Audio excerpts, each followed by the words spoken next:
Manufacturers of alcoholic beverages have not been spared by the effects of rising inflation and the associated costs of commodities and raw materials. These rising costs have forced the producers to pass on some of the burden to consumers, who will soon have to pay more for their favorite drinks.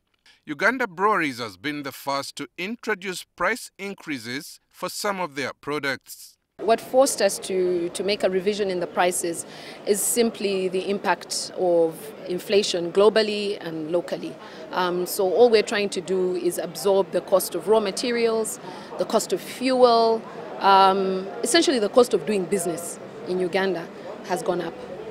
The price hike affects some of the companies based on products like Bell Lager, Guinness, Bond 7 and Uganda Breweries, among others. We've taken up the prices on beer by about 13%, which translates to about 200 shillings increment per bottle for the retail, for the consumer.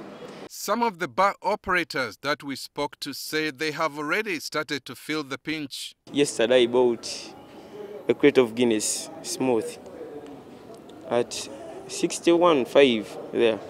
I last bought it at 50. Someone who was taking about 5 beers is going to be taking 2. While interfacing with the Parliamentary Committee on Finance over the proposed increase in taxes on beer and spirits next financial year, representatives of different companies implored government to maintain the current rates to enable companies recover from the effects of COVID-19. The value chain is not two people, manufacturer, us, and consumer at the end. There is a whole host of players in that value chain. We're talking farmers who will be impacted if there is a reduction in demand. We invested in a plant worth about $6 million in ginger to now turn opaque beer into bottled beer.